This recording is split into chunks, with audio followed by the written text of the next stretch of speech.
You're watching Oilersnation Radio.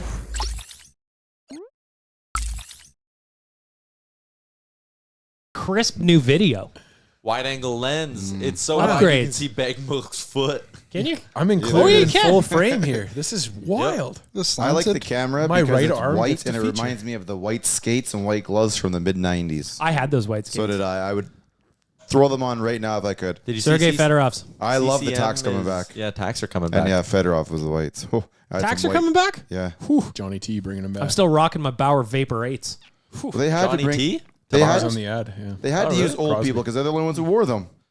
Today's broadcast is brought to you by Amulets. I was just curious if it does come with an amulet. Yeah. Or else he's I'm out. really making a statement recently, isn't he? I think we should all get them.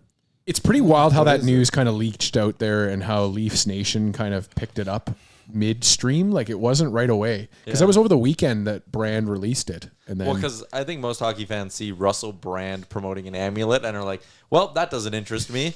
And it took someone, like, it takes a very niche hockey fan to be like, I'm going to go to this company's website. it's true. All I'm thinking is there's a lot of electrical equipment in here. There's a lot of Wi-Fi.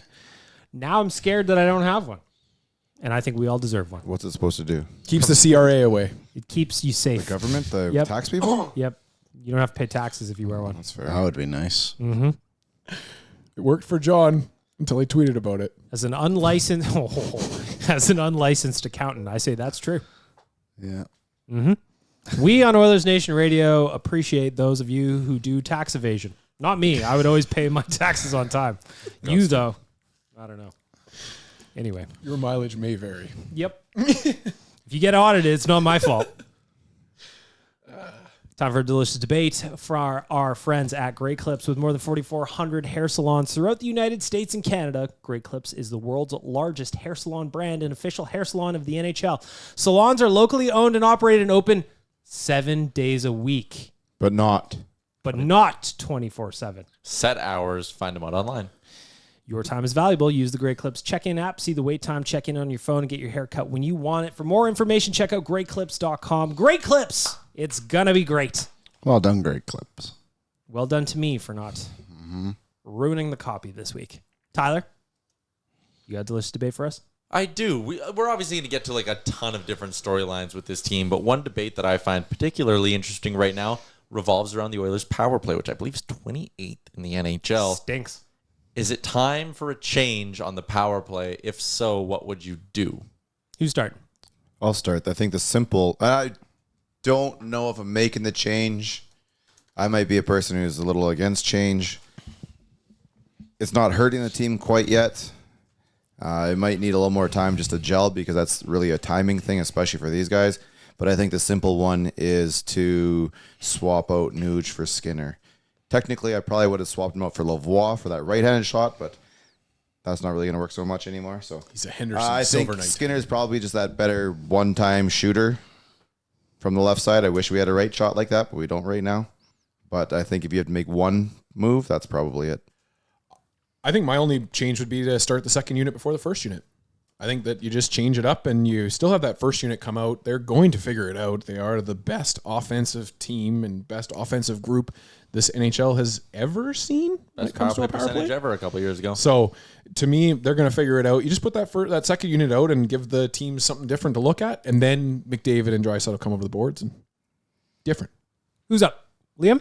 Can you go? I'm trying to get a point. All right.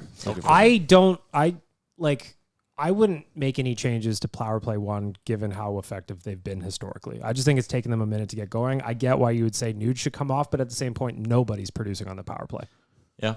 So I just think that there's a lot of stuff that it's just like it's off by 6 inches. It's too long. It's timing, too short. right? The Timing timing takes a isn't off. Or, there's a lot of shots getting blocked. There's a lot of people in lanes. And I think that they're just kind of working some rust out. So I'm not concerned about the power play at all or even switching up the personnel. I do like the idea of like giving, Skinner a little bit of time though.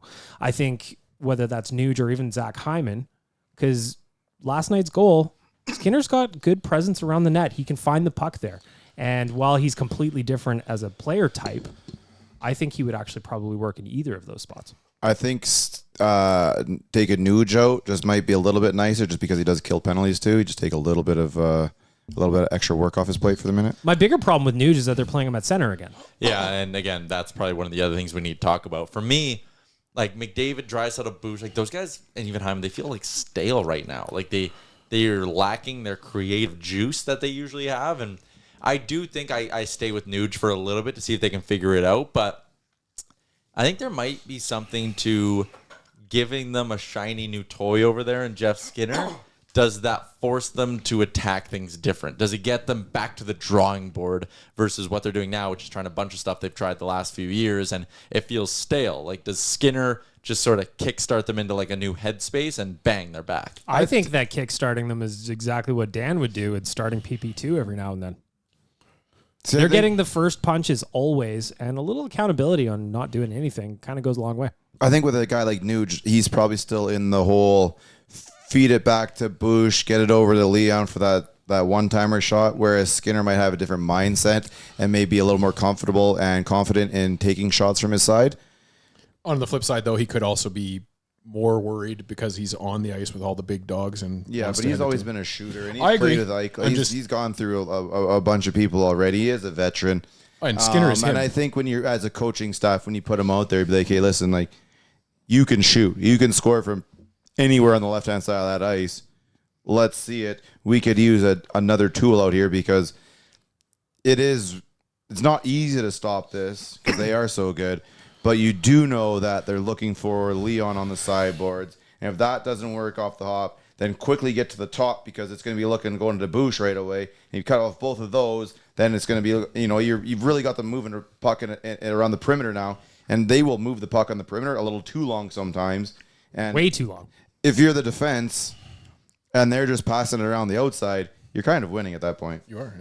I think like to your point, a big solution there is just if Nuge was comfortable just whipping the puck from the left You side just got to like start he used shooting. to. Someone's just got to If start he doing just something starts that we don't do. zipping that puck in like he was not last year so much, the year before, before. all of a sudden you got 3 shooting options instead of 2 because last night against Nashville, they were so heavy on the right side of the ice.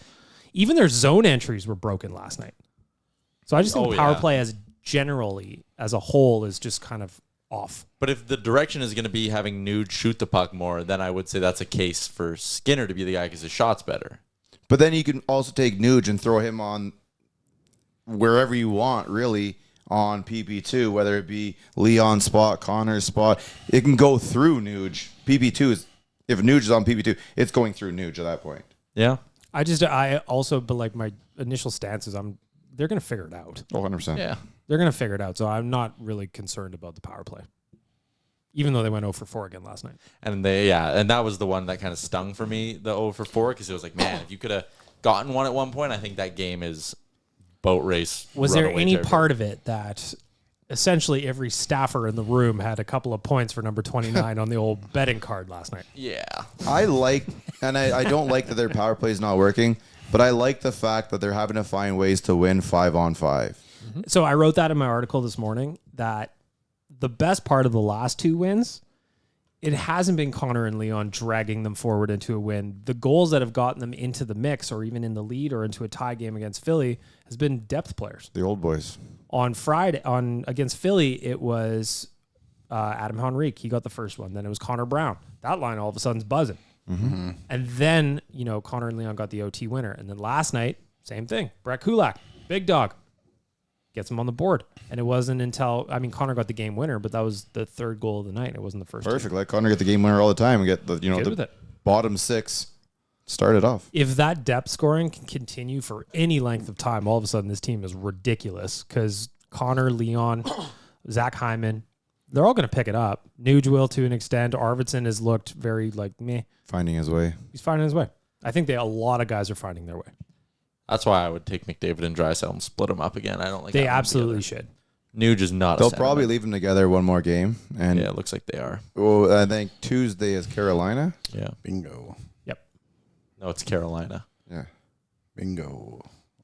Yeah, next 3 games are Dallas. Full Tomorrow's a matinee, 2:00 local time. That's my nap time. This is ridiculous. Then you got Tuesday, got the Hurricanes, and then the Penguins. Friday. Later. Did you end up giving your take? My friend.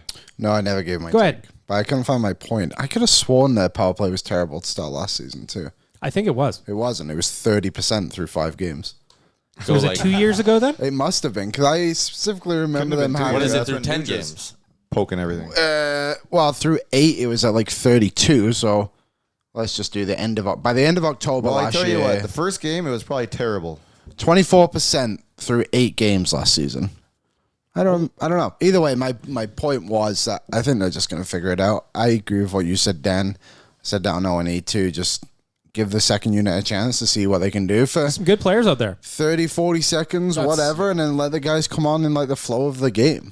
That's exactly it. You're not saying play them for the entire No, first minute of the definitely not. penalty. They can do the exact same deployment that they do, just flip it. And again, you give McDavid and Draisaitl the opportunity to come on the ice in the flow of action as opposed to start and stop. It also gives them that, like, hey, we want to be out there. We want to be out there. Other PP2 starting, like, we want to get out there. Let us go. I just wonder too, like, McDavid got his goal. Hyman hit the post last night. Draisaitl and Bouchard both had goals against who they played the other day, Philly. Like, those guys are starting to move a little bit now. The power play obviously wasn't great yesterday, but we did have some chances. I could see them getting one against Dallas, despite that PK being like 95%. The other angle, too, is, like, that game is probably 8-2, if not for UC Saros. He was really good last night. They hit a post too. Hyman hit a post, right? Yeah. And eventually, like, I mean, we're 5 games in. It's still early, but, you know, getting the first one probably lift a lot of weight off a bunch of guys' shoulders. I remember on this podcast, or maybe it was real life, I don't remember, talking about Jeff Skinner's first 2 games and be like, boy, he was invisible. One hand on the stick floating around. Then the Calgary game, like, he started to go shove guys. I thought the first game, I was like, man, I think we may have brought in like a perimeter player, and I'm not so sure about this. Then I was like, hey, Rick, it's been 1 game, like, stop it. And then I think after that, he's been different. I think that to sample size as well for power play percentage, like the teams like Toronto at 15%, Nashville at 14%, the Stars are clicking at 5% right now on the power play, as well as the Avalanche, who are dog crap, are clicking at 50% on their power play. So early, small sample size, all those good things. And superstars, turn it on as the season goes because they're consistent, not just sporadic. Sometimes it takes a minute. Got to get your timing back. It's all timing. If you're listening to this, I'd like you to chime in on the delicious debate. Would you change up PP1? Would you just change the strategy? Maybe start PP2 every now and then. Based on who you're out against. So if a lot of the guys on the ice when the penalty is taken are on PP2, then you can start PP2 because they're going to put out their or PK1. They're going to put out their PK1, so just try and nullify them. And if a lot of their PK1 guys are out there, then I'm definitely going with Connor's line and trying to get an opportunity to take advantage of their second unit penalty kill. In the meantime, go get yourself a haircut. I need one so bad. You said this last week too. I know. I just don't have time. I think you let it go. I want to see that. I want to see ponytail. I want to know what Tyler. you're so busy with. Just life, man. Intramural sports. I didn't play any rec sports. That was such the Matthew McConaughey answer. Just Life, bro. man. Yeah, playing bongos sometimes, man. Didn't even curl this week. Well, fuck. What's the point of Huge doing this all if I curling can't curl? Yeah, What are we doing? big curling news early this week. It's kind of Yeah. crazy How about that week. delicious debate? Yeah. Brennan Bonter is a second. It's a Can it work? second. Hasn't swept for what team? years. Gushu. It's on Gushu's rank now. Yeah, I don't know what happened to EJ Harmon. Can't remember. Gushu's the worst. Go check that out Actually, on Curling statistically, Nation. he is the best. Worst human. We don't need to know what happens off the ice, Dan. What's on the ice is all that matters. I care about what happens on that beautiful pebbled sheet and nothing else. For more information, go check out curlingnation.com. Don't tell Jay. Ooh, that's an interesting one. I'm writing it down. That's a side project we're working on. Don't tell Jay. The Hurry Hustle podcast. Oh, Hurry that's a hard. good one. That is the new podcast that'll be coming out right after this one, starting on Tuesdays and Fridays. Sick. Former Canadian curling official right here. It was a volunteer position, Dan. It was official, though, and I had to pay for the course. I haven't curled in forever, and I miss it. Yeah. I could skip a team. Okay. I could skip. I'm not saying I want to throw fourth, but I could skip. Leave. Oh, okay. Play third. Like Furby. What are you, Brad Jacobs? That's a good line. I said Furby. Furby was 3 and Letterman was The 4. curling jokes are just a flying right now, and they are missing. We're really Nobody really knows. pushing. Curlingnation.com. Again, don't tell Jay. Hurry Hard podcast. Yeah, the Hurry Hard podcast. Subscribe wherever you get podcasts from. This is not a Nation Network production, though. No. This is something we're doing on the iTunes. side. Yep. Yeah, that one's exclusive to iTunes. Exclusive on iTunes and what was SoundCloud. Yeah, SoundCloud. Yeah, that's where I keep my hip hop tracks and also Hurry Hard. Hard hitting podcast. All the episodes. They're all up there. You just have to go find them. Yeah, check Anyway. them out. I hope I renewed my SoundCloud. I might be running out of record time on there. Still running the free version. Bonspiel Nation. Again, don't tell Jay. That's the Nation vacation where we all go out to Bonspiel. I We think could we be would so sell out a fun. Nation Bonspiel. Easily. I agree. Guaranteed we would. Yeah. Curling's so much fun. It is. Yeah. So much fun. Did we just make a new event? I Yep. think we did. Just send 100% us of the reviews. profits go to the 5 of us. It's understandable. ONR Bonspiel Open. That's right. If That'd you have be a so connection fun. to a curling rink in the city that would give us the ice for free in the name of us doing a charity Bonspiel, I think reach the out to me. Shamrock would be down. Let's talk to the Or- Shamrock. Yeah, I was A doing that. random small This might rural not be very town hard where to it's find. freezing inside. That's actually good. That's even better. That's a We good should. shout, actually. It's We got to just- be minus 30 in there. Yeah, it has to be really cold. And you can get fries where they haven't cleaned the deep fryer out Yeah. in many years. It'll be our own love version that. of Craft Hockeyville. We'll donate $500 to their canteen, and we can do like the Quakers ad. And by Quaker's donation, Oats it means ad. we will just buy that many fries. Yes. Again, all profits from the ONR Bonspiel go to the 5 of us as a charitable organization. Something to think about. Moving along, just getting into the news. I want to talk about the last 2 games a little bit more. Philly, cat food night. Oh, yeah. Tyler avoided it. What was the stipulation there? If they lose their first 4 games, they're throwing down a whole can? Yeah, no, I went on Oilers Nation After Dark after they lost to the Jets on opening night. And I said, because people were freaking out, I said, this team's going to be fine. And I was like, how confident am I that they're going to be fine? If they go 0-4 on this homestand, I'll eat cat food again. That was it. That was And it was the whole can this time. No, it was not the whole can. It was I one. wanted to I do. thought- The rule is always one bite. The rule is always I get to pick my own cat food. Did we talk about you doing a whole can? Because I feel like I do. I talk about it doing a whole can all the time. I feel like we were sitting in this exact situation, and you said something, and someone was talking about the whole can. Like Probably this me. is like that. Probably, yeah. Probably me. My other idea was I also thought it would be nice to come up with like a cat food flight for him. Sample a Oh. couple of different flavors. I wouldn't eat it. Maybe a nice Salmon, cracker. a chicken. Yeah, a little beef. Yeah. You know, Would you want Pair like a some different- Would you use like a Triscuit or a Ritz cracker? I think a nice buttery Ritz See, cracker. I would do that, BM, if Tootsie it was a would be nice. bet where one of us wins, one of us loses. I'm totally We down all for win this that one. anytime. Okay. You know I love shenanigans bets. I have no problem eating cat food. I've eaten my share of dog food over the years. It's a little podcast confession for you. Sometimes it's just delicious. The one time I ate a Liam- dog treat was to get a Liam's shocked signed, right. a Liam signed, is shocked right now. a signed Sean Brown picture. Did from he my make you church. do that? No, he didn't. Oh. The church did. What? Even better. It was one of their fun days. That sounds And it was awesome. just like, eat a milk bone and you get a signed photo of the Oilers. And I Listen, did. if you've been listening to this Damn. podcast long enough, you remember when we used to do food bets all the time in the early days. Might be time to come back for the old cat food roulette. Man, bring me back the spicy nug. Spicy Nug Challenge for Coombs Trivia was Yeah, fun. Coombs trivia. That was We could do that. R.I.P. Sauce Company. Yep. Doesn't exist anymore. We'll find a new one. Yep. Or we just bring some from home. That's fair. I got Make a one lot. from money from the bond spiel. Yep.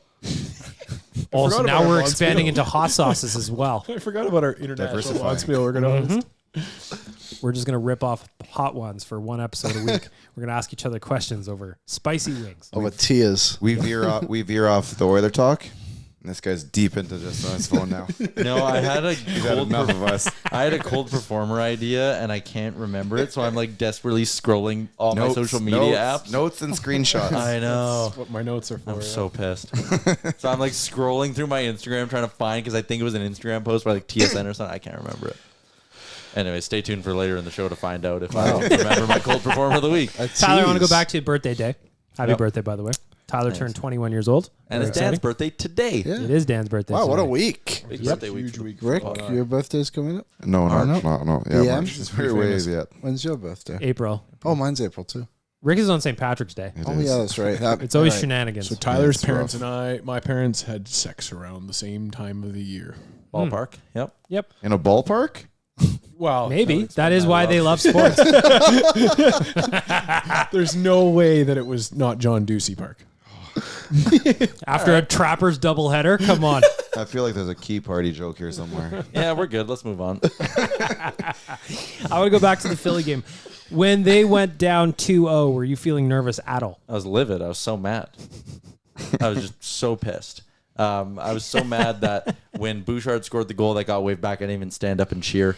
Didn't stand up and cheer the Henrique goal. Didn't stand up and cheer the Brown goal. I was just mad. That was a tie game at that point. Yeah, whatever. I was still pissed. All right. Actually, no, I did stand up and cheer the Brown goal because I'm like, they're back. And then Philly scored like immediately after at the end of the period. And I was like, damn it, they're not back. They did end up winning. Of course, Leon got the OT winner. I encourage you to go to Tyler's Twitter account, X account, to see the rant where he told off Jay and Wanye in the rant, along with the nation haters. Oh, I Never dig mind. it. What were you going to say? I'm not on. Can we dim I'm the not on lights and Twitter, get so someone I'd like read to it, hear what you story said. time? I basically just called them out for wanting the Oilers to lose. Called them fake fans because they wanted this team to lose. Oh, so it was a cat food thing. Yeah. Oh, yeah.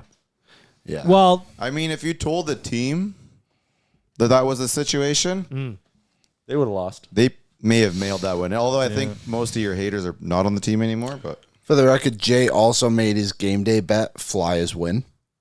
So he was really against him. Yeah, I knew he didn't like me. well, enjoy LA, all those Warren. articles. Yeah, which is weird because I wasn't even that hard on Foegele. We pumped contract year Foegele for the whole year. This is well before contract year. Yeah, it was. Yeah, you already did add that comment the one time. He was like, that guy. Speaking of Warren Foegele, did you guys see the clip of him Yep, talking I did about too. the boys busting his balls for signing with the Kings? I loved it. That is weird. But it is like Business it is is business. business. But Yeah, yes, no, it is totally. funny. But They it is put business. 3 sheets in front of him. He's like, I'm in. Would Hey. you write for Flames Nation for like 3x your salary? Probably. Honestly, no. Like I just That's an insane no thing to because say. why it's No, Mike. I just turned. It's so I I just, call a different. liar. I just gave him a insight into how to win some bets, so he doesn't have to do that. yeah, now. I'm good now. Good job we got those on time. Changing up the color. But with Foegele, like to get on that, I suppose, What if that's the only contract offered? then the league's stupid. Well, what if that's the best contract offered? Then the league might be stupid. Although he has no goals so far this season. I just thought that was weird. Anyway, we can. You think that the league missed out on Warren Foegele? What did he make? $3 million? 3.5. Do you not want your middle six guy to make that much? I don't know. I think that's a good deal. Yeah, I think it's a great deal. Scored 20 even strength goals last year. so- Totally. Like he's But- a solid player. But I don't think I'd spend another cent on him. No, I wouldn't either. I wonder if that was like the best team to make the offer, not necessarily the best offer. Like I bet teams like Ottawa, San Jose, Well, put in offers. First 5 games. Let's do way too early. Foegele or Arvidsson? Foegele. Boy, I stand by Arvidsson. He's got 30 goal potential. Foegele doesn't. Yeah, They all have that potential. Foegele does not have 30 goal upside. I think Arvidsson's is just a better player than him, even just taking out the 5 games. Like Foegele went 15 games without scoring sometimes, so Arvidsson was close yesterday. I actually kind of wish he got that one. I think when I've seen Foegele not score, I've seen Foegele do other things on the ice more than I've seen Arvidsson so far. But again, we're only talking 5 games. So it's not an actual statement or nothing. But in this 5 game, when Fogel's not doing something, he's out there forechecking, banging, he's doing something. He's not and Arvidsson's not invisible, so that's not the right word. But he's out there doing other things when he's not scoring. Arvidsson's not quite doing that quite yet. Again, 5 games doesn't count. So She's writing him off already. I agree with Writing you, him but off. I disagree with you because I think that Arvidsson is doing something. not as much It's fishing. It's fishing for penalties, and I know that that's like a frustrating thing to watch a game against Viktor Arvidsson for. But me as a fan now watching him for the first 5 games, and again, it is the first 5 He games. wants to go piss people but off and get under their he skin and is- draw He penalties is for right really ahead, trying to please. get underneath people's skin, but he's not doing a great job of it. And instead, he's actually in the minuses on the penalties. So that's my part: is just stay off the score sheet either way, and then I'm okay with it. Right now, I go Foegele. We had Jason Demers on the show today, and he made the point of he is coming back from injury, which is part of it. Like he was recovering from a back injury, came back towards the end of last season, missed 50 games. So there is that side of it too. And I know he came back for the playoffs, but We did see that with Connor Brown last year. yeah. So hopefully he's gets off to Schneider a little sooner. And I think the fact he actually got in games towards the end of last season too is helpful for him. So I'm not worried about him. I think they just need to figure out what line everybody's playing on, then we'll be good. Again, like Tyler said it earlier, I like Connor and Leon together after penalty kills. Sporadically. I think the team is way better Strategically. when they are separate. Yeah. I think they're just so, what's the word? Like, just so happy the way that Skinner, Henrique, Brown line is played that they feel like they can rely on those guys to kind of contribute for a few more games, which gives those other lines some time to get going as well. Like, if you want McDavid, Dryman, what's his name? Draisaitl. Dryman. And Hyman to get the best out of each other, like, they're the best three players to get that out of him, right? Like, out of a slump, and then once you get Dry going, maybe that's when you move things around. And it's the same philosophy as before, where you're just forcing the other players to go, okay, guys, like, these guys are aligned, go do something behind them. Yeah. They're good. The other team's most likely going to have to, like, stiffen up their top line to stop these guys, which is going to leave openings behind them, go out and make something happen. And also, that top line, to their credit, has basically won the last two games for the Oilers. They got the game-winning goal last night with McDavid. They tied the game late against Philly, and then they got the overtime winner.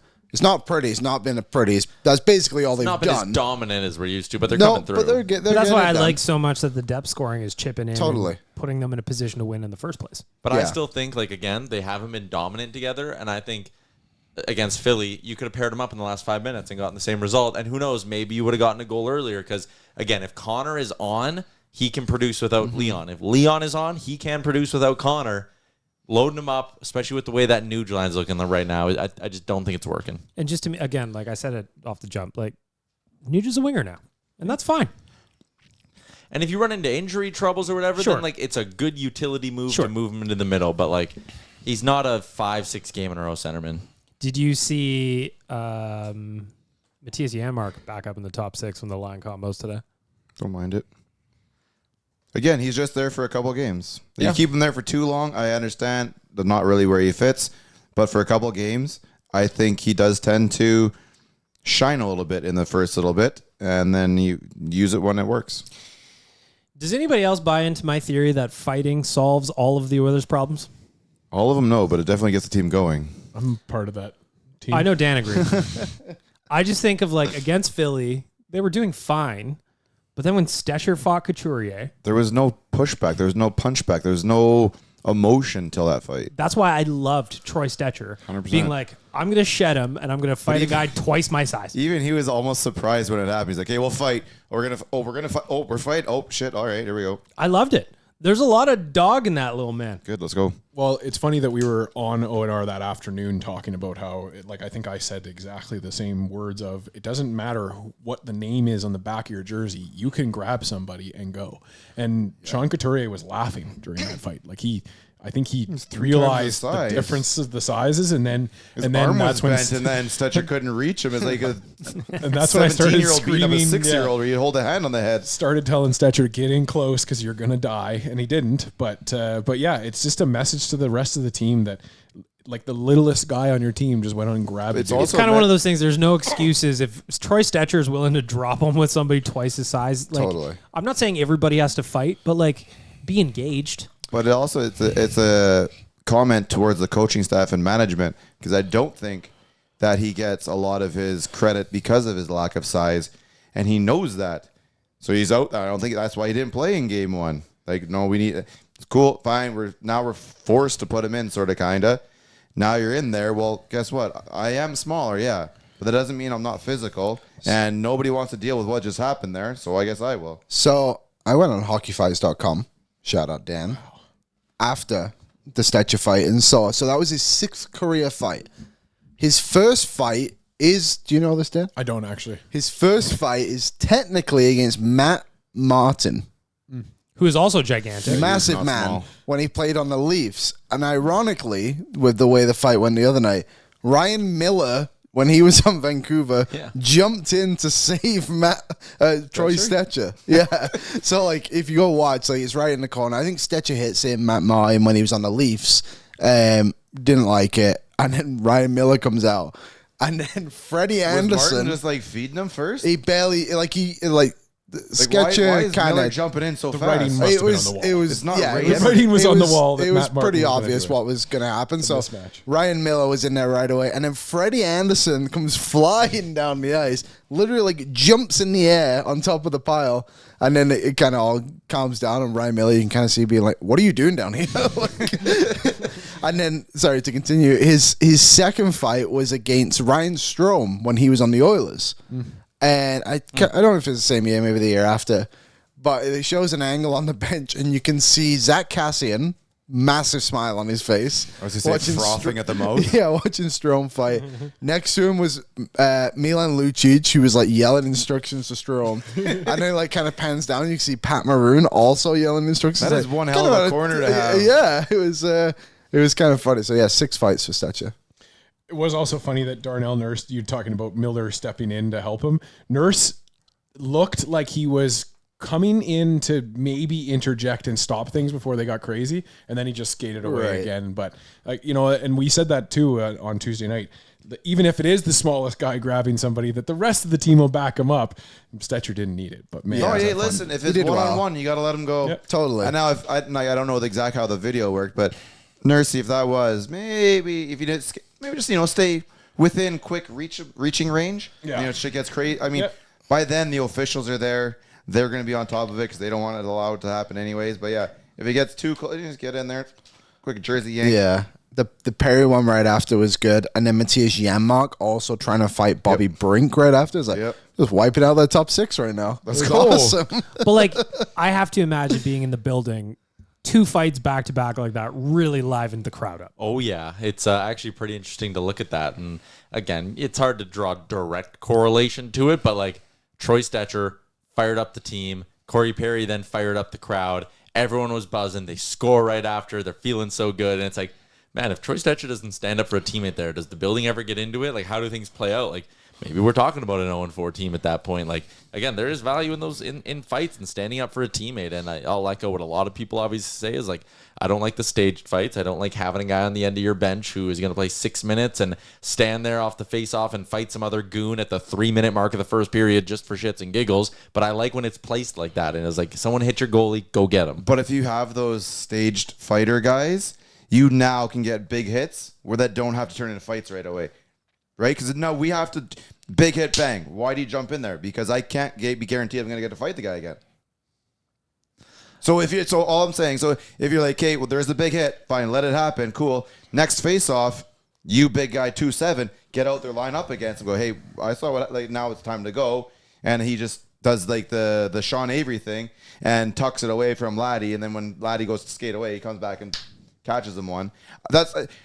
It's just a really weird thing. I understand what we're trying to get away from, but still sometimes that fight off the face-off is still necessary. And we then still it's got like, that with Corey Perry. yeah, 100%. So I'm wondering if Corey Perry was like, "Hey, I have to do something here." Stetcher did his thing. Yeah. Perry's like, "Well, that's fine. You I'm can still see- going to do my thing." You can see if you go to hockey fights and look at the replay, they credit to Sportsnet because some of these broadcast teams don't do it. But they did show a little bit of the preamble between him and Perry?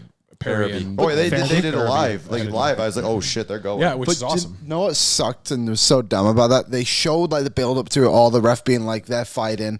As soon as they dropped the linesman, like, gloves, drop the puck, drop the they puck, drop the they puck. panned immediately to Torts. Yes. Why? Because yeah, there's a whole because that's they the want to replay, you mean? push No, the they did that fighting. They on- want to push the Oh. fighting, the excitement. Yes. And then when it's about to happen, Tortorella. they're like, no, we can't show this. Yeah, it's just But like, silly. as Tyler said, obviously the building loves it when a Yeah. fight breaks. 100%. And that was what I was going to say. The last thing there is just, it's always a debate online of why do we have to have a fight after every hit? And that takes me back to like 5 years ago, whenever there was a big hit and there was no fight, everybody's like, well, why the hell doesn't that guy care about their team Yeah, anymore? why do you like that other team jumped him? Why Yes. didn't you jump him? Exactly. And so it's right now, fighting is in a really Weird spot. interesting spot. Yeah, and I think it's coming for a renaissance again, and you're starting to see it every single game where fan or home teams are recognizing that you can get your fan base right back into the game, win or lose, by having a fight. And we're starting to develop more players that can Yep. be the Smacks of the world who can actually play too. Like I know Rempe's not the greatest player in the world, but Rempe's not the worst NHLer and not the worst player in the NHL either. Nope. But he's been healthy scratched 3 times this year. I don't want to talk about healthy scratches. Please play him, Rangers. What happened? Vancouver. Oh, I know. Oh. You see that shit yesterday? No. He's on the bench, like getting going, having some fun next to fucking No Fun Hughes. No Fun Hughes has still got his little frown on, a couple tears coming out of his eyes, not giving any fun. Why would you want to go? Like, it's just a terrible atmosphere to be in. Get him out of there. Bring him back home. It's been a week. Is that a personal opinion? No, it's my professional opinion. Fire Brown out there. Bring him back. I want to get a. We'll figure out the cap Figure out the issues. rest. I want to look back at last night's win over Nashville because I thought easily. I know we're only 5 games in, but that was the best effort the Oilers have had for a 60-minute period so far.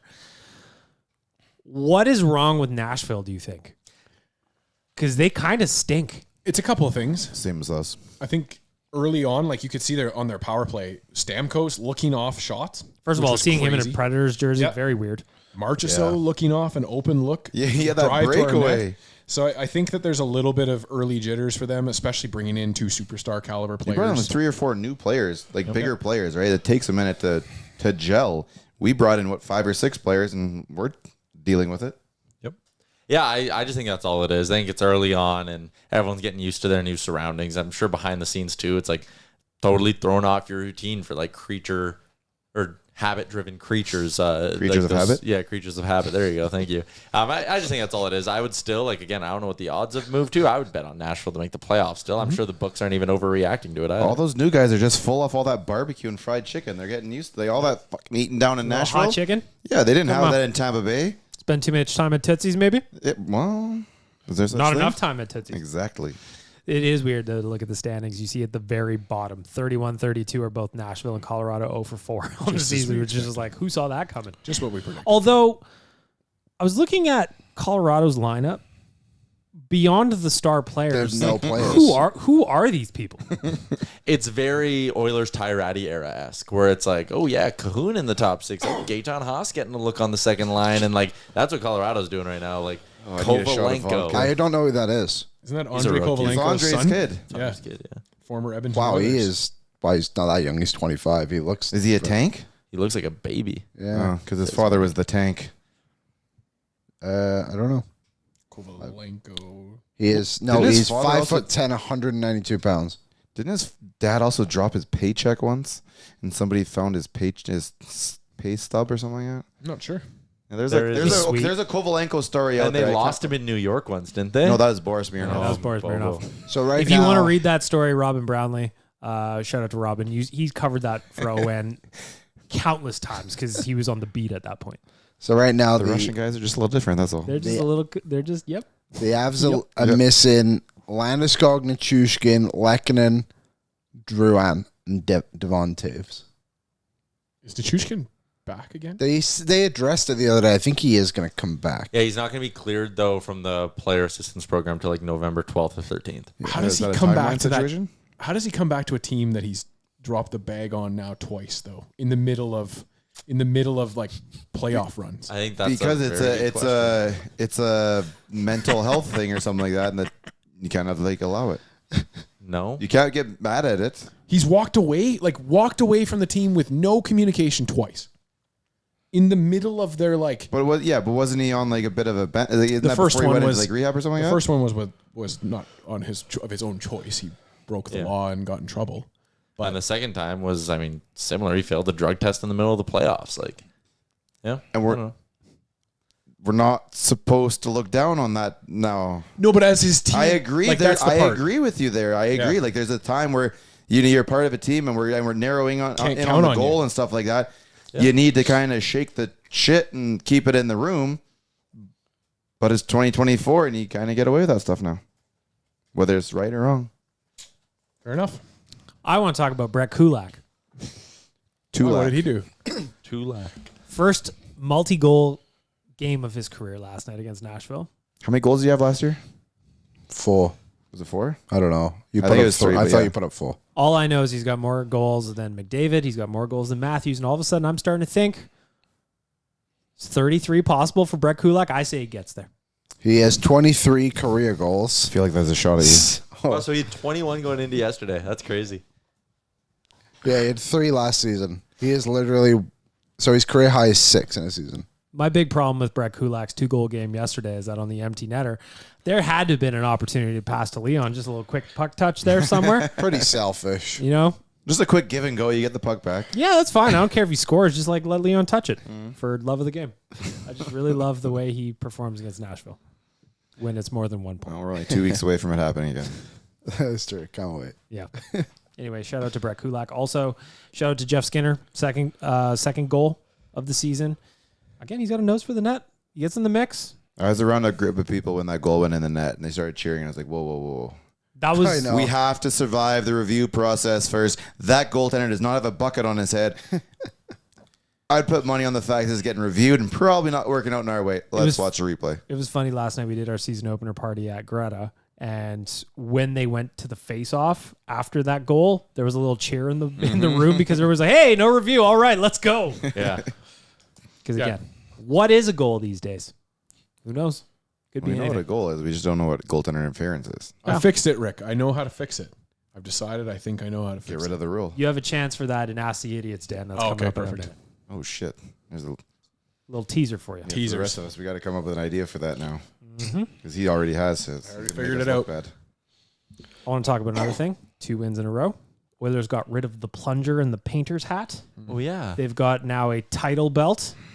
Reddit accused them of having a belt from an era that is bygone. But yeah, it's just, I think it's the old Joey Moss belt. I think it might, like, of a bygone era, like old wrestlers that shouldn't be celebrated Oh, anymore. I saw that too, yeah. Yeah. But I know, I agree. But anyways, I think it was Joey Moss's belt because it's from that era you when sh- he... I saw the belt, and then SmackDown was here right before the season started. I assumed that there was some sort of there. It looks old. The belt looks old. It is an old. It is an older one, but I mean, they bring them spinners back. now They bring on them those, back Rick. all the time. No, the spinner's gone. No, the ones that they sell in the store at WWE shop. I was there. They had spinners on them. Does it spin? I don't want it to spin. I say bring back spinning rims. Might as well. I haven't seen them in a while. I've been fighting, having an internal battle with myself about getting that belt. I think you should. What's the battle? You spend money on dumber shit. What do you have to do to get a belt? You have to become a champion. Oh, so you're waiting for a cup ring. You just want to have an open challenge, somebody to pin you. What do you guys like the belt? And they also have a hard hat. Yes. Darnell Nurse got the hard hat. I like the hard hat. It's very Anything's Edmonton. better than painter and plunger. Yeah, that was kind of lame, but also kind of Did we not funny. embrace it a little bit towards the end of the year? Yeah, I think you got used to it. To me, it's all just kind of irrelevant. As As long as they win, I couldn't care less. aren't you a bag of no fun? Yeah, I'm a fun guy. I still like the vest. Toss around Yeah, the thick vest is skin cool. every once in a while. I like the vest. Anyway, Brett Kulak last night got the belt. Darnell Nurse got the helmet. I like it. 2 goals for Kulak, scrap for Nurse.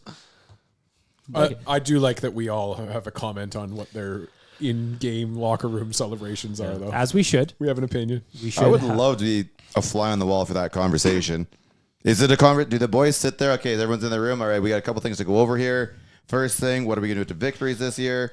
And then someone's up at like the whiteboard. Okay, what's your idea? All right, we'll write that. I would down. hope What's so. your idea? All It's right, like when we write did the that down. Lucic goal draft. Or did the captains just walk in? Okay, all right, guys. Like, hey, welcome to the team. Blah blah blah. This is what we're doing this year. This is what we're doing. This is what. Do you think that's why Connor was yelling "dig in"? He wanted to get a good idea. Come maybe. on. Yeah, at words first actually his was a banned. shovel. And everybody's like, I don't think so. And he's like, "What about this slogan? Dig in." That's banned word, Liam. You're not allowed Oh, to say sorry. it It is anymore. bad word. It is on the bad word list. My Yeah. bad. We're going to have to bleep that out. Yep. Eli. Although Kennedy now finds herself in jail Yeah, for messing up the schedule on the whiteboard outside Yeah, come of on. the studio. She literally did it. So anyway, happens. That was Happens to the best of us. I got more stuff to do in the news, but I want to do a little betting talk for our friends at Bet365. Betting segment is brought to you by our friends at Bet365, proud partner of Oilersnation Radio. Open an account today and bet on a huge range of markets. So whatever the sport, whatever the moment, it's never ordinary at Bet365. Use the promo code OILYBONUS. We're going to do a variation on my Guess That Line game. We are looking at Friday's matchups, today's matchups. There's only 3 games on the slate today. And I've got 3 rounds of Guess That Line. And then I want you guys to guess if you can figure out what the parlay of the favorites would be of those 3 games. You want to get a little juicier because as we look at the odds right now, and you're about to hear them, quite lopsided in terms of the favorites. Not a lot of pick'ems here. First up, Tyler, I've got the Hurricanes versus the Penguins. Penguins stinky, generally. Although Malkin's having a good year. Shout out to Sid, 1,600 points. By the way, just as an aside, Big Finn. they put, Pugliarvi scored. They put out a graphic for Crosby's 1,600th point, and it was in however many games he played. And then every time I see one of those and Wayne Gretzky's at the top, 1,600 points in 634 games, you're like, what is that? It's not even real. The funniest video is when Wayne Gretzky accepts from Gordie Howe, like, hey, thank you for 1851 when he beat him there. Gordie Howe, obviously, Wayne Gretzky looks like a child. Yeah. He just took over the NHL's scoring race forever, and you're a child. You're in your 10th season. Mm-hmm.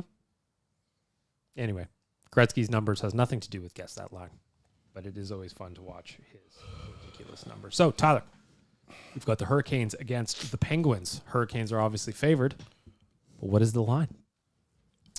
I'll say talking that was straight a little money line. tighter, like minus 180. Liam, what do you got? Guess that line. Hurricanes and Penguins. Minus 170. Minus 150. 60. Liam is correct. You nailed it. Minus 170. Hurricanes heavily favored over the Penguins. That's This 'cause he got one to is answer even first. more I was lopsided, second. boys. Nobody's putting money on this. I can tell you that much for the Jets and Sharks. What is the line for the Jets as the favorites? Minus 210. Go ahead. Minus 210. Minus 220. Minus 230. I think you're giving the Sharks too much credit here. They are currently plus 320 on the money line. The Jets are listed at minus 400. favorites. Holy. That's not good. 400. Well, Where is this San game? Jose doesn't have Will Smith, Celebrini, or Eklund playing today. Well, he's busy celebrating the millennium. Everybody knows that. One game of Celebrini was awesome, though. Yeah, that was special. Is it in Winnipeg? Futures No. team. It's the bus drive then, obviously. Oh, maybe it is in Winnipeg. I Yeah, don't it's in know. Winnipeg. It's the bus drive. No idea the Wi-Fi's bad there. Finally, we've got the winless Colorado Avalanche are heavily favored against the Ducks. Rick, guess that line. Avalanche are the favorites.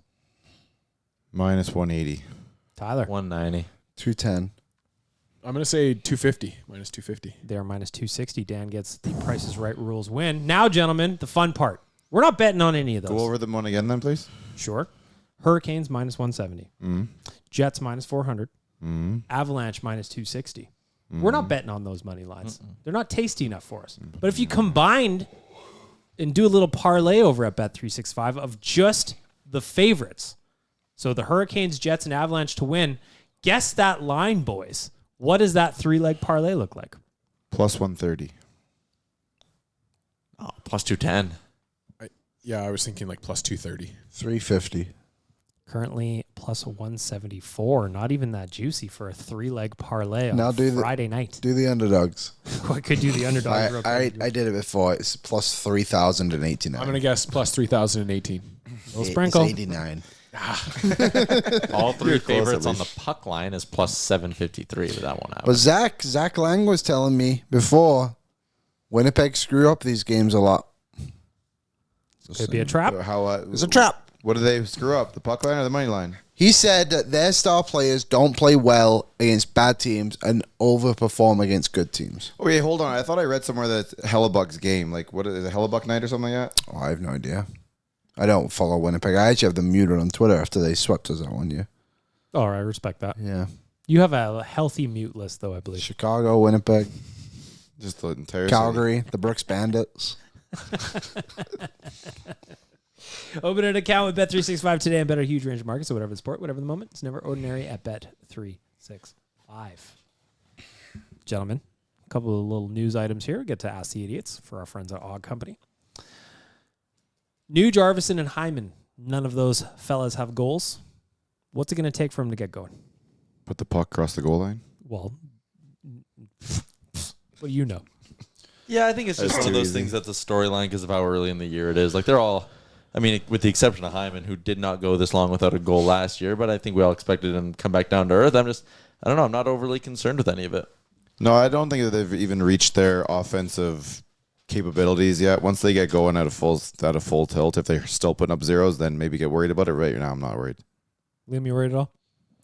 No, I think No, not really. Once the power play clicks, those two will get it, and then Arvidsson let him get his feet underneath him. The other thing I wanted to mention here, our boy Philip Broberg. Who? Set a record in St. Louis, becoming the first Blues defender to go 5 straight games with an assist. I would suspect he continues that. Think he goes 82 games? Yeah. I say he gets there. Totally. Mentioned it before, and I mentioned it again last week, and I'll mention it again right now. By the end of this season, he will not be overpaid. We never should have allowed him to walk. He didn't want to be here. Smell you later. You could have signed him. Could have. Didn't. He could have signed before. How many guys requested a trade and still stay? In all sports. I don't know. I blank them all out of my memory if they're on my team. Mm-hmm. Friends off. Yep. Tyler, thoughts on Broberg? Yeah, I mean, it's impressive what he's done early. I just, again, still very, very early. And my thing with Broberg wasn't that he couldn't be that top 4 guy for a stretch. It's, can he do it? And the risk St. Louis took is, can he do it over 60 games? So we'll see where we're at 60, 70, 80 games. There you have it. Do you think he will? No. Not at the point per game, obviously, but do you think he's a top 4 defenseman by the season's when the season's over? Oh, yeah, I do. Yeah, close to it. Yeah, sure. And now, do you think a top 4 defenseman is rightly paid at whatever his pay is? 4 Yeah. points Four on and a Yeah, he'll be. full. I think that he'll be worth that contract one day. At the Not end sure. at the end of the season, do you think so? No. It's what, 2-year deal? Was that what it was? Yeah. Yeah. Just unfortunate with the math was the math.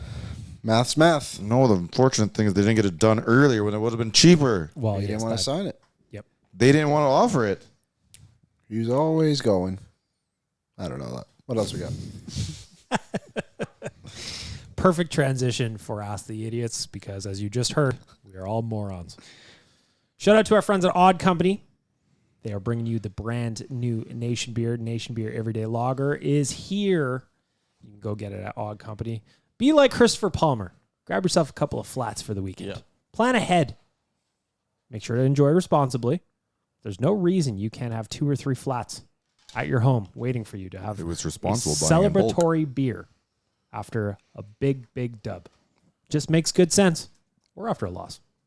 Anytime, any day. That is the Oilers Nation Beer Everyday Lager.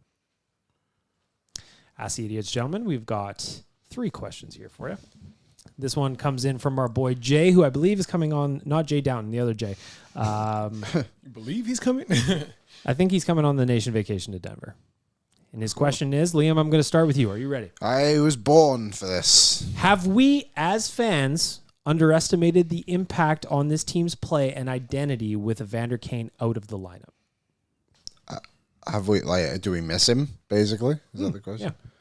Do you undervalue him? Yeah, do we undervalue him I as a- think he is slightly undervalued. I mean, at the end of the day, he scored 24 goals and didn't score in 20 games last season in a row or something like that. Still had 24. So he's a really good player.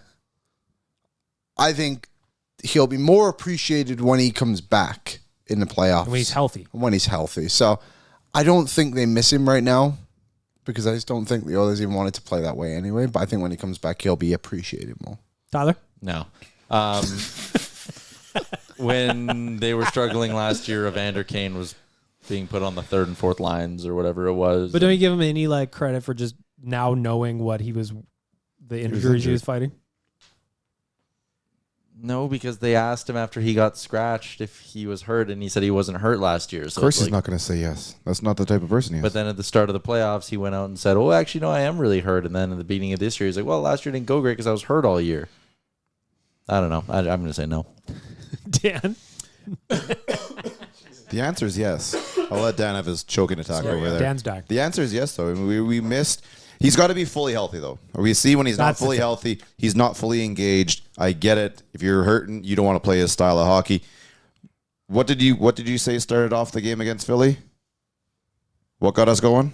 A couple of scraps. Exactly. You don't need to scrap when it's him. He gets out there, does his thing. Sometimes it's a scrap, sometimes it's a hit, sometimes just him being an asshole. Perfect. Love all of it. Yes, we need that type of heartbeat, and we don't have a lot of guys willing to jump in that pool first. He is, for the most part, willing to. He's getting a little bit older, so they usually slow down at that point. when he's at his best, yes. However, that is preferably saved till very important times near the end of the season and the playoffs, because it is such a taxing thing to do. You do get injured. You do get slowed down like that. So, yeah, we'll take all of this and we'll use it at the end of the season. Dan? Yes and no. I think that we miss like you said it there, Rick, where it's like Kane is the physicality that he drives, bringing that to the game, or that element to the game. I think we've been begging for it as a group. We were talking about wanting to see the defense engage more, the forwards engage more. He does that. On the other side of things, I do think that you can still respond, and we saw it with Stetcher, we saw it with Corey Perry. You can still respond to fights with anybody on the team, and I also think that Evander Kane, after getting stepped on by the skate of Patrick Maroon, is not going to be the same fighter that he ever was. I don't know if he will be again, but he just hasn't been that same tough level of guy, so it's a yes and a no. I think that we miss his bringing it physicality to the table. At full health, that's a player you want. Yep. But I don't know if he's ever going to get back to full health ever again. Yeah, the arm thing is definitely going to. I would say, yeah, I think they probably, he didn't have a great season by all accounts last year and still scored 24 goals. You miss 24 goals in the lineup. Doesn't matter who it is. I like the physicality. I like when he's at his best. Unfortunately, going through the injuries, I just don't think that he was anywhere close to that for the last little while. Question number 2, Tyler. This one comes in from Ian. If the Nation crew was stuck on a deserted island with no food, who would be the first one that gets eaten, and why is it Waz? Oh, yeah, it definitely was. Yeah. He would just wander into something really dumb, I think. Everyone would be like, hey, guys, stay in this safe area. And he'd be like, and then he'd go walk away, and we'd never see him again. Got a question here. You say he's getting eaten. Yes. By whom? Me. So are we sacrificing this person to feed the rest of the crew? I think so. Or are they doing what you just said, and he just kind of wandered off one day and he got eaten by a Well, wild there's boar? 2 ways to look at it. One is for the greater good of the group. In a live situation. The other one is very much the Tyler situation where he wandered off into the jungle and all of a sudden Le Tigre has got a little snack. Yeah. I'm on version 2. That exactly is what happens. Liam, who you eating? Yeah, it's Waz, isn't it? It's got to be. It's pretty simple. Got to be Waz. Dan, who you eating? I don't know. What a question. Stick with Waz. He's already on the table in front of us. Yeah, he's already been served up to us. Can't eat Tyler. He's too stringy. You know? Full of cat food. And he's made of cat food. He's like 80% cat food. Smells like Friskus all the time. When we shake Tyler, cats come bursting through the wall. That is true. Final question. This one comes in from Kev. This is the question, Dan, that you were prepped with, so I'm going to start with you. How do you fix goalie interference reviews? It's really simple. We just have to get rid of this reviewing every once in a while and review every goal as it happens.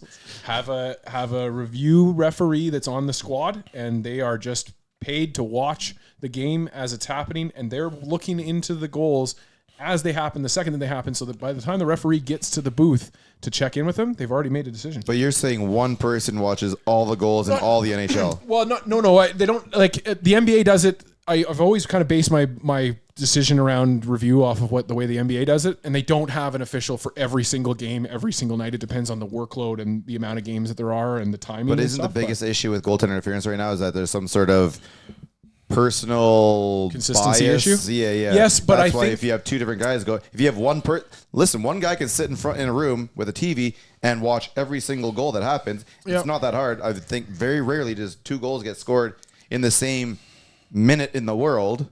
He's got it, so he gets to make all the calls. So have one person make all those calls. I just think that the benefit of having every goal reviewed is that you then start to create an entire kind of database for these reviewers to understand what is goaltender interference and what isn't. And I agree with what you're saying that you want to have one person to do it, but if that one person gets hit by a bus, then you're starting the whole process over again. So you got to have a few more people, and that would be my solution. Liam, what you got? How are you fixing goalie interference reviews? It'll live in the room, in the office the whole time. I've decided goalie interference isn't broken, and that it is straightforward. Don't make contact with the goalie in the crease. Corey Perry did. What if they He's initiate trying to make contact? a save. The goalie. Get out of the crease. Well, the goalie comes to the top of the crease I and don't makes like it by any means, but we've literally seen that's it. contact with goaltenders whose blocker is outside of the crease. I agree. When? Pardon? Which goal? Well, not in the two not in the two recents, but you've seen ones where you're like, hey, there was contact there. Yes, the player's outside the blue, the goalie's in the blue, his feet are in the blue, his are outside the blue. He hits his blocker. It's technically out of it, and they call it interference. Then that's a bad call. You just said it's not broken though. No, but what you're explaining is a bad decision by the ref. The actual rule is fairly self-explanatory. So where I come out on it is, I think it's an education thing. I think there's too many mixed kind of theories about what the rule book says going around out there. Like we had Dave Jackson on, who was an NHL ref, who does not have a favorite team, does not care, and he explained to us the crease. You need to view it as 3D. It goes from the blue paint straight up. So the Corey Perry one where we all sat here and I did too, where it was like his feet are half outside the blue, like he's outside the crease, and it's like no, his ass is over in the crease. That's goal interference. The one with Michkov's pad. If you go and dig and it's east-west and the puck is loose, it's fine. But if you push the goalie's pad north-south into the crease, it's no goal. Like he just explained it in a way that was like bang on. Yes, How did Rick. Michkov's goal count then? Because he was pushing it not towards him. He just pushed the pad. No, he never pushed the pad He did into the push net. So how is it The goalie different actually than twisted. how is the different than the one on Seelovs from an hour earlier that got waved off?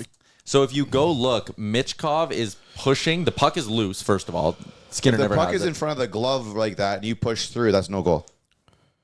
Okay, if What? If the glove is down and the puck is in front of the glove, Rick. so it's not covered, and you push that puck, you push through the puck through the glove into the net, that's going to be no goal. But that's exactly so take the glove, put the pad there is what we saw. Stuart Skinner's pad never went into the net. His pad moved off the post because it got pushed. But the puck was loose. Skinner never had it covered up. Skinner has to hold his post harder then. If the glove is on the ice and the puck is in front of it, Yeah. so it's not covered, It's and a you loose puck. push that through, they're going to say no goal. Because you pushed his glove into the net. Fine, push it this way and then put the puck in. That's just exact same way as East-west. East-west, not north-south. It's a good goal. As long as you're not in the crease when you do it. That was goalie interference. So I hear what you're saying and what Dave is saying in that explanation. My issue is that with his first explanation of the 3D blue paint, why doesn't the 3D blue paint also apply when Michkov is pushing Skinner across the ice? Because the puck's loose. You're allowed to go at a loose puck in the crease. that's Skinner basically, never had it covered up. Nobody moved him. but He moved the goaltender. He moved him because With he his was stick. pushing the puck. He didn't move. Michkov only makes contact with the puck. But he moved the goalie's While pad. he's pushing the puck, Skinner has to be stronger and holding his post there.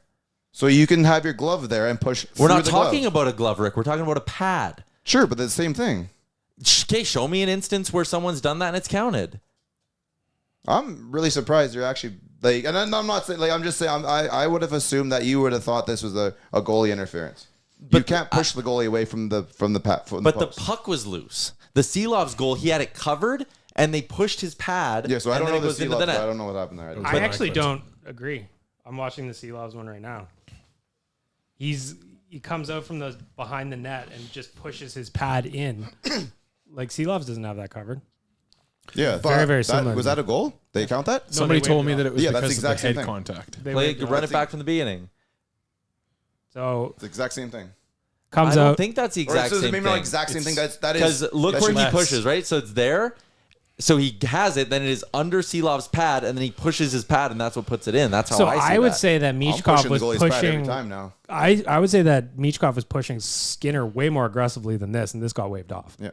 See, and I think that puck initially is under Seelov's pad, and then it's a push on the pad that knocks it loose, versus I see Michkov hitting a loose puck, and in the process of hitting a loose puck, he pushes Skinner. But again, the puck was loose the whole time. The last thing, the part I that don't think for the puck me, is into the pad there, is it? the part for me with the goalie interference is that the goalie should be allowed to make his save, and Michkov pushing his pad out of the way does not allow him to do that. I think In another the blue part paint. of the Michkov goal in comparison to that one was if the play had frozen right there, like the shot was made and no contact was made after from either player, Seelovs can probably cover that puck. Skinner didn't know where the puck was. The puck might have actually been in the net before Michkov even made the second hit. We're playing a probably right now. Yeah, well, if we yes, want to that's play what- facts, then that was a no goal and Michkov's counted. Yes. In hindsight, neither one of them should count it. Now they just said you can go push the goalie in the crease now. And so there was, so I was the one that put the two together. I put Seelov's and Skinner's clips right next to each other, and the feedback that I got from that was that they believe that both goals should be allowed. And I'm also on board with that. I'm okay with that. Most of the feedback, the general feedback. I posted on Reddit. I posted on Instagram. The feedback's still coming in, by the way. If they're both goals, make them both the same call, yay or nay, either way. And I think that was kind of the part where I got frustrated. And then as Oiler fans, you're also remove ourselves from a game previous against Calgary where there's a different rule applied. And that's where, again, I come back to the Skinner should be able to make a save in the blue paint and not have Meekhoff push him away from that. That's my He piece. pushed him and then knocked the puck in. I'd be totally good with it if both of those goals counted or both of them were waved off. They should be called the same as what I'm at the end of the day as I tell you. How I fix goalie interference? Thank yeah. you. Thank you for coming back to me. I think it would probably, I would like to have a panel of 3 people that review, and it's just a straight 2 out of 3. I think the only way you're going to get full is if one guy does everything. And I get it, once he dies, retires, whatever, you're starting from scratch again, sort of. But 2 out of 3, you're going to have personal opinions, you're going to have bias, you're going to make, okay, fine, I'll go with you, that whatever. One person says yay or nay on every single goal. Every single play like this. I got excited and I forgot the other 2 parts of the other caveats are the people that are reviewing it are former players. And that's the NHL's, to me, the NHL needs to do a better job of employing its former players doing things like that. And then the second thing is you stop the referees from making the calls on the ice of their own judgment calls. They should not be reviewing their own shit. Why do you have an iPad out there? They don't review their own stuff. Yeah, you guys talked about this on Daily Faceoff Live. What did Frank say? The piece that I was saying is I want the goal or the referees to not be having to make any calls on the ice to stop play at all. Like that Bouchard goal, that should just be allowed to go in the net and then go to a review. If the puck goes in the net, the call in the ice should always be a goal, is what you're saying. Exactly. And then that's why you're reviewing every single goal. Auto review instead of having the challenge. Then it's out of the referee's hands, and it's one less thing for them to have to worry about. Scoring play in football. So, sorry, what happens exactly going when they back- go to the bench then? When Frank talked about this on Daily Faceoff Live. Yeah, so, and Dave Jackson told us what goes into the process too. Yeah. So they go over there, put the headset on, they're watching on the iPad. They are not controlling anything on that iPad. Mm-hmm. That is Toronto reviewing it, and the only thing the guys in Toronto are asking them are context in terms of when you're going to blow the whistle. Context of intent is basically the explanation. So say like it's Corey Perry cutting through the blue paint. Mm-hmm. The ref would go, no, I saw him coming through the blue paint with intent there, because that's not something the video review can necessarily catch, or the officials.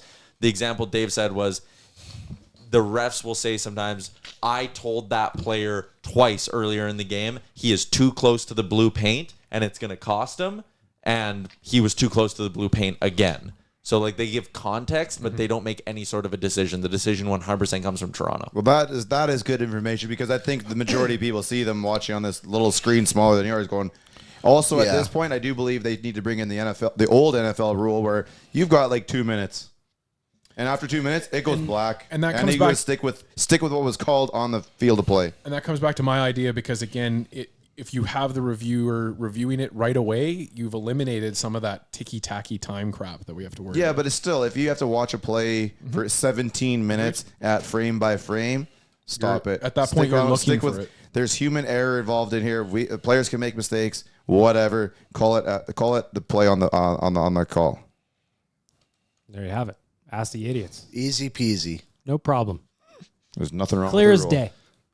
It's just, but they do need to put out the actual wording of rules from time to time, because there's a lot of misinterpretation of rules now where the wording, look at the wording. Now go make your call after knowing that wording. In the defense of the league, they do put out every single time that there is a goal called back. They do. But it does seem inconsistent in what they say. Yes. In there. I think you more have to do it on the telecast. Yeah, because no one's going to watch. No one's really going to look what the NHL's saying. The telecast needs to do it, because you're getting a trillion more eyeballs. My final thought, and I will hopefully end it on this. I just think the rule. I just have 6 more points to make. so difficult to make, just so black and white. And because honestly, before even talking to Dave, I thought that Mitch called goal shouldn't have counted. Mm-hmm. Then hearing him out, and then you think about the no crease rule. Jeff Skinner's goal wouldn't have counted yesterday if that was the case. Mm-hmm. Yeah, so you can't eliminate that, because then you're actually probably eliminating way more goals. So I just think the rule is the foot in the the rule is so difficult. I think it just is what it is. we're going to get pissed, but just assume if it's contact. Do you see a difference in those two plays? Yeah, I do actually. I think there's more of a push on Seelovs and more of a whack on Skinner. And like this one here, yeah. I also think the puck was in on Skinner before he even whacked him. If you watch the behind the net cam one, that the last big push that moves Skinner, the puck is already in. Yeah. It actually doesn't. The puck is past Skinner already. The only thing that could have stopped it was Skinner's glove, and that wasn't interfered with. See, I don't know the goalie So, like, camera, this- the above camera that you're watching there. I think it doesn't really tell you anything besides the puck across the goal line. Yeah, but like so this one here, if you go frame by frame, it's okay. It's under Seelovs right now. Seelovs has this puck covered, and I guess for Can you podcast tell that, listeners, though? it makes no sense. Yeah, I think you can't can. zoom in or anything. I know you can. I'm just saying. and No I'm sure one's- they would, but no like one's found a to me, photo. I see this and I go, okay, the puck is now under him, and the only reason this goes in is because Esimont jams at his pad in a north-south way, not in like an east-west way, but he jams it in north-south way. But the arena says this. The north. Oh, I'm just kidding. And then the Michkov one. Oh, I mean, it's gonna take me forever to go find this thing again, isn't it? We have spent so much time on this; it's ridiculous. That's not even the right goal anymore. Oh fucking! Now they're not gonna show me Right there. So like this here, he jams it that time. But that's where his foot moved. Yeah, but on the one where his foot moves, See? it's in already. But the second push is where his foot moves. So you're pushing. So if the puck goes in on the second push, like you said it was, like because you Yeah. thought the third is in already. So if he pushes on the second and pushes the pad and the puck at the same time, It's terrible podcasting, but on this one, okay, look, should have first it better. shot, okay, the puck is Yeah, I right don't- there. The second push is him pushing the puck, and he makes contact with the puck before anything, and now it's in before that third push even goes. The I only agree with thing the I'll third throw out push, there but he pushes through the pad. is the Canucks player was draped on the back of Esamont, so he could have blamed it on the Canucks player there. Could have. And I also Yeah. think on the Hyman goal, you could sit there and go, well, the defenseman came in after Hyman also hit the guy, but that doesn't matter. Needless to end of say, All the referees are horrible. we've solved it. Should we get into offside? You want to? All right. Let's break it down. That one's easier. Everybody pull up your favorite offside goal.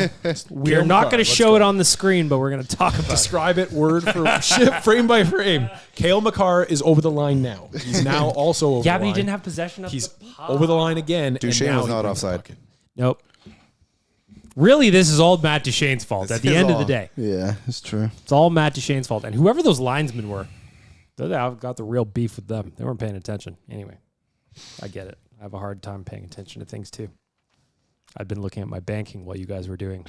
We just reached the 2-hour mark of the podcast. Congratulations. So let's wrap it up. We got the Nation vacation, still a couple of spots left. Come with us to Denver. Go to nationgear.ca. We've got a flight package there. We've also got a non-flight package there if you want to use your points or if you want to get down there your own way. Join us at the end of November. We've got the first day we get there. We've got a viewing party. Edmonton is taking on Utah. The very next night, we're going to the game. Edmonton takes on Colorado. Off day on the Sunday. Watch a little foosball. Do a little DFSing. Mm-hmm. And then on Monday, we're going to watch Cleveland take on Denver. Probably the winless Avs when we get there still too, I bet. Mm-hmm. Amen. Amen. As we do every week, we start with our veggies. Cold Performer of the Week, Nation Dan, it is your birthday. I'm starting with you. I have to be careful with this one again because I know that it's for a good cause, but intermission viewing has become Commercial. Yeah, it's unwatchable. We go from commercial to a conversation with lottery winners to selling me more tickets to the said lottery, the 50-50, and then back to commercials. No analysis of the game whatsoever, no talking to former players, except for we might get a little segment at the end. It's also the same pre-taped thing every game. I haven't even got to that part yet. I've heard about the exact same purchases that these winners have made, and they all tell me at the end that I should make sure to buy my tickets because I could win too. I have never won. I'm never going to win. Stop advertising it to me. You guys have the QR code freaking everywhere. Stop it in my intermissions. Give me some hockey content. I need it. I want more of it. Are you thrilled? This is I'm Edmonton. not. We're always going to buy a 50-50. You don't have to tell us. Yeah, you also, don't got to like- tell us about the 50-50. We're in. Just do like, hey, intermission panel brought to you by the 50-50 and the Community Foundation. And have the QR code And up put the the QR screen code. the entire time. and I'll give us put up hockey with it. talk. Please. We don't get a pregame show unless you're watching our pregame show. I want to hear Tony Brar tell me what he thinks of the game. I will do it. I will listen to it. I will tune in every second of it. I want to hear Bob's analysis. Yes. Anybody. Cam Moon. Bring him on the broadcast. Both Let's of them. do it. Why not? Next. Why not? Jack and Louie, you name it. Liam, you're up next. Cold Performer of the Week for the nation vacation to Denver. Well, mine is that Liam Payne died. I know he turned into a bit of a different kind of guy towards the end, but it seems like he was kind of battling things, so that sucked that he died. I love One Direction. I too love One Direction. I'm I'm not giving you a a button. license plate. You can give me. I don't know. I thought we don't usually do buttons when someone. Well, let's celebrate his life. We got any good ones? Let's give me a fun one. Irish wake. Okay. I don't know. I got nothing No, for you nothing. here, pal. Sucks though. Yeah, that of course. That was terrible. Young news. man, 31 years old. He's got Yeah. a young kid. Of course. Moment of silence. Tyler, John Tavares promoting an amulet that keeps Wi-Fi and other what do you mean? dangerous What do you mean? signals away We're from doing you. cold performers. Yeah, 100% gets my cold performer for doing that. I disagree. It's a hot take by Tyler.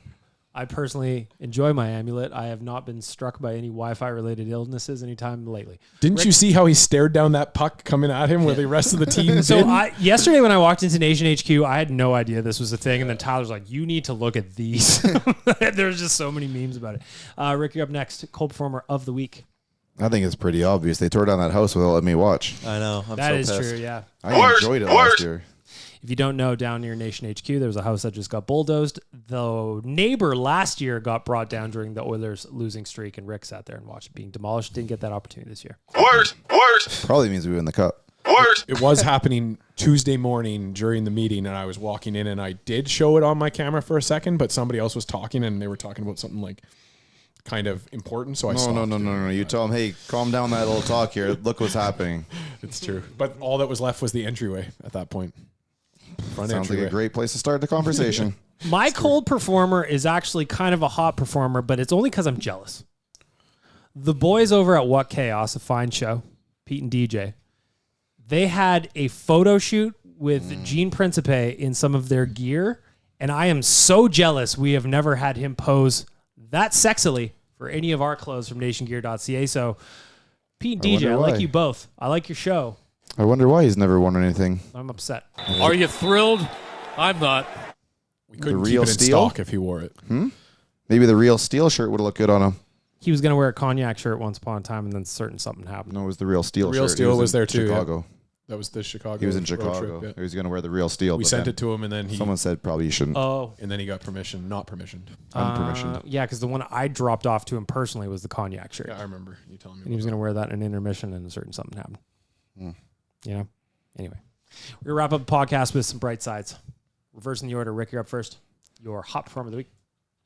What is? I just had it written down here. Oh, it's our bottom six right now. They're if anyone's pulling the rope a little bit harder than the rest of them right now, it is the bottom six. He's a hot guy. Also, shout out to Corey Perry. Like, we've shit on him a lot on this podcast, generally speaking, but I thought he's had a great start of the season. Every one of us is like, why did we sign him? And that's why. Tyler, you're up next. Hot performer of the week. Joe Kenzie Noel, Big Christmas, Feliz Navidad. Great fucking nickname, by the way. Great nickname. Saved the Guardians season with a 2-run bomb yesterday. Go look up the Spanish call of it. It's so good. The big guy is smoking The hot. Spanish call of anything is better than The bat ours. flip he did, too. Oh, it was dope. Unbelievable. One fluid motion. Watched it leave the yard. Great baseball last night. Also, Tyler and I watched the walk-off in the 10th inning on Tyler's phone at our season opening party last night. It was electric. Liam, you're up. Hot performer of the week.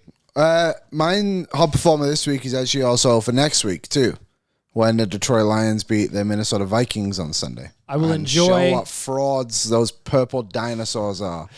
I enjoy the Nation beers already that you will be purchasing me after the Vikings go 6-0. Thank you very much, Liam.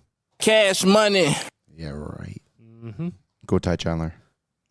Well, you got him in your fantasy? Was dropped him today in our league. Yeah, smart. Picked up Tyrell Goodman. I mean, Don't even know what that is. Aaron Jones probably not going to play. Goodson. Ty Chandler's going to get all the handoffs. Okay. Makes sense. Anyway, Dan, birthday boy, you are up. Hot performer of the week. Well, I appreciate you you leaving it, not taking it off the board for me. Other than Jeff Skinner, who is the man, I'm going to give it to the Columbus Blue Jackets organization and the Florida Panthers organization for everything they did around that game.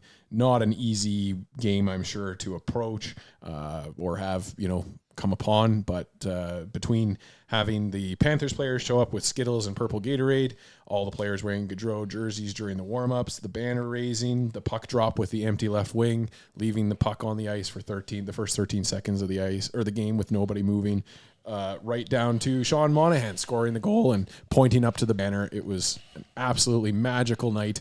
Wonderful to see, and just a great job by those organizations. Pour it on! Hot performer of the week for me, Nation Gear go get on the last couple of spots for the Nation vacation. It took him 64 games to get his first goal last year. Liam and I were there. Yeah. Rogers Place went bananas when Connor Brown scored his first goal of the year on game 64. It only took him 4 this year, and I just want to say 20-goal season by Connor Brown. Here we go. I think he'll get 15. Maybe. He's a hot guy! There you go. There you have it. And while we wrap up, I'm going to push this one last button, and we're going to give our score predictions for tomorrow's matinee against the Dallas Stars. I'm going to start off with a 12-1 win for the Edmonton Oilers. Rick, you were up. Let's go 3-1 Edmonton. Tyler. I'll say 3-2 in overtime. 4-2. 4-1 Oilers. There you go. Episode's wrapped. Have a great weekend, everybody. It's a long one. You're welcome. What's up, Nation citizens? If you like that video, then you need to be subscribed to the Oilers Nation YouTube. Podcasts, live shows, exclusive interviews, and analysis. Everything you need from your favorite voices at Oilers Nation. And you don't want to miss any of it, so hammer that subscribe button.